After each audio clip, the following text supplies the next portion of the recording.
Welcome back to the Muse and Greg. Make sure you like and subscribe for more videos like this. So a few months ago, I posted the first video in this testing series on Liqui-Moly Diesel Intake Cleaner, where we tested it on a 2012 Mitsubishi Pajero with 200,000 kilometers on the clock. If you haven't seen that video so far, make sure you check that one out first because there's some important background information to help you understand this one. But in summary, we found it really didn't do a very good job at cleaning a fairly clogged inlet manifold. There was simply too much gunk in there for this product to make an appreciable difference. But the other unquantified suggestion that was floating around the internet when I first started this series was that this product may work as a maintenance product. That is, if your manifold's already fairly clean, it might help to keep it that way, even if it can't remove years of built up gunk on there. So today we're going to test this theory, because this engine's now done about 5,000 kilometers since I did the full strip down of the manifold and physically removed all of that gunk. So whatever build-up it's currently got in there should be soft and easy to remove. So first of all, we're going to put the bore scope camera back down the manifold and see how much soot has built up after 5,000 kilometers. After that, we'll empty another can of Liqui-Moly Diesel Intake Cleaner into this intake as per the manufacturer's directions. And finally, we'll put the camera back down and see how effectively it's cleaned off this new soft soot and the oil residues. First up, let's take a quick look at the shape of the inlet manifold on this vehicle, a 2012 Mitsubishi Pajero. As you can see, the air path starts at the front of the engine and runs down to the rear, where it does a 180-degree turn downwards into the lower part of the manifold. The air then flows towards the front of the engine, into the intake runners, and then into the combustion chambers. Now, getting the bore scope camera around this 180-degree turn last time was very difficult because of all the sticky soot build-up, so we're going to see how well we can do it this time. Now, the engine cover and the air intake hose have both been removed, so let's take a quick look inside this intake and see what it's like. So as you can see, the first part of the inlet manifold is fairly clean. These black streaks along the bottom here is condensed blow-by oil vapor because I don't have a catch can on this vehicle. But right here it turns to a lighter grey colour because this is where the exhaust gases from the EGR valve come in, because I don't have an EGR mod or blanking plate installed. This shows us that after 5,000 kilometers we do have some build-up on the manifold. The question is now how much? As we move further down, you can see some of the oil shining through the exhaust soot. We're now at the back of the manifold where it does this 180-degree turn, and you can see again a smooth, even coating of oil and soot on the inside of the manifold. Now at this point, I tried to poke the camera around the 180-degree corner in the intake path, but once again, there was enough soot built up there to block the lens. This is now the intake manifold after a couple of failed attempts to get the camera down.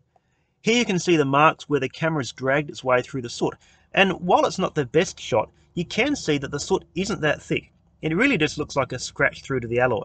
This isn't surprising after only 5,000 kilometers, but it's valuable to understand what sort of thickness of build-up we're trying to remove so we can gauge the effectiveness of this product. In this case, as we can see, it's not very much we're trying to take off. As I went on, I got one of the best shots so far of the back of the manifold. It's clearly coated with oil, but we know now that it's not a particularly thick coating. I probably shouldn't have pushed my luck trying to get around the corner, but I did, and this is what happened. So now we understand what we're dealing with. We're not dealing with a very thick layer at all. Let's remind ourselves of the claims that this product makes and how it's supposed to be used. Cleans and decarbonises engine intake and upper cylinder. Remove contamination with minimal dismantling. Pro strength formula breaks down carbon and oil residues. Restores engine power and performance. The directions for use: to remove the intake pipe from the intake manifold, start the engine and feed the extension hose directly into the intake manifold. Do not insert the extension hose into a hose or tube that's under vacuum. Spray in short 2 to 3 second intervals with the engine running at 2000 RPM. Immediately stop spraying if the engine speed exceeds 2000 RPM. Allow RPM to decrease before continuing the process. Repeat process as required. And then allows you to squirt all the way down into the intake.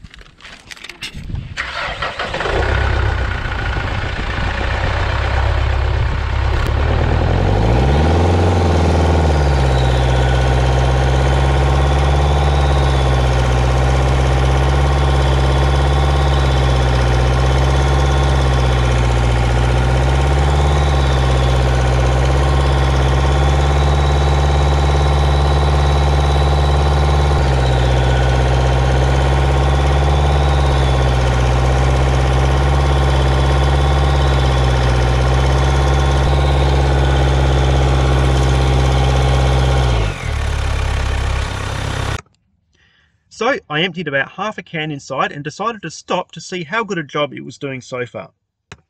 Well, let's stop here, as there are a few things to talk about. So straight away, you can see an obvious improvement. Along the bottom, the first part of the manifold is much cleaner.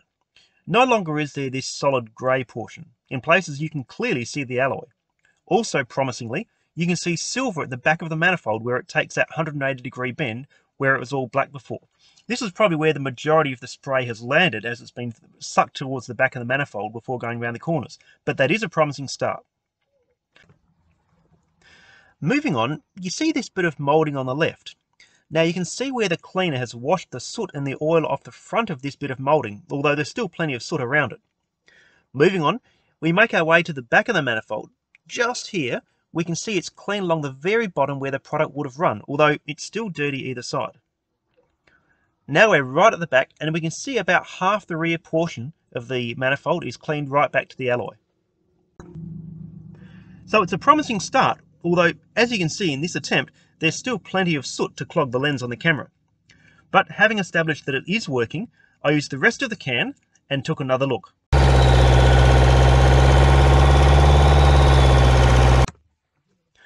You can still see some black on the upper part of the manifold, but that rear portion is completely clean in the middle. And when you get the camera back there, it looks pretty good. It's not spotless like it was after the first physical remove and clean, but I think few people would have a problem with a manifold that looks like this. Unfortunately, I never managed to get the camera right around the corner to the intake runners, which I really would have liked to have seen, but I think the condition of this part of the manifold gives a good idea of what the rest of it would be like.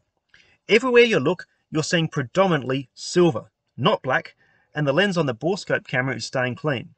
That in itself gives you a pretty good indication that wherever the camera goes, it's finding pretty clean surfaces. And even after a couple of minutes of poking and prodding around, when I withdrew the camera, I still got a clean shot of some beautiful Australian gum trees. That's great, because not only are gum trees important, but it means there's no gunk over the lens from having prodded and poked all different parts of the manifold. So, does Liqui-Moly Diesel Intake Cleaner work as a maintenance product? Well, from these tests, I'm confident in saying yes. If you've already got a pretty clean manifold, then using a can of this product at every service should do a good job at keeping it fairly clean. But is it worth the cost and hassle even as a maintenance product? That is, if you've already somehow gotten yourself a fairly clean intake. If you're happy dropping $30 a can on this product every few months, then go for it. I can't see any disadvantages with a clean manifold. The engine will perform the same while putting slightly less load on the turbo seals and air intake fittings, and you get that warm fuzzy feeling knowing that things are spick and span on the inside. If you're more particular with how you spend your money, however, the answer's a little more complicated, and really comes down to what sort of vehicle you have. As I touched on in the last video, if you've got a modern turbo diesel with an ECU controlled wastegate, you're not likely to see any performance benefit from a clean manifold. And I can say from the testing that I've done since then, no economy benefit either, because the ECU can simply demand more boost from the turbo to compensate for the restricted intake and still get exactly the amount of air the engine needs. So while the mechanic in me loves the idea of a spick and span intake, I personally can't recommend any product in a situation where it provides no tangible benefit to the vehicle or the user. However, it's a different story in older non-turbo diesels, or where the turbo's wastegate is controlled directly from the turbo's boost rather than from the ECU. In these cases, a clean manifold will lead to improved airflow, which should translate into improved power and economy. So if your vehicle is in this category, I'd definitely recommend using a can of this product every 10,000 kilometers or so once you've initially got your manifold nice and clean. Quite apart from this product, however, I still strongly recommend fitting a good catch can to keep the oil fumes out of the intake in the first place. So even if you retain your EGR valve, there'll be no oil for the soot to stick to. Well, that's the theory anyway, but as with everything, I like to test theories. So if you'd be interested in seeing what sort of difference a catch can makes, and especially if there's any catch can recommendations you've got, make sure you post in the comments and subscribe. I don't have a catch can on this vehicle at the moment, but if there's enough interest, I might run another can of this product, or something similar, through the manifold to clean it all out, then fit a catch can, and then compare what sort of reduction in soot and sludge buildup you've got after another 5,000 kilometers. So let me know if you're interested in that, and we'll keep posted, and we may well do one of those as well. So once again, thanks for watching. I hope it's been helpful, and let me know also in the comments if there's any other products you'd be interested in seeing tested. I'll catch you next time.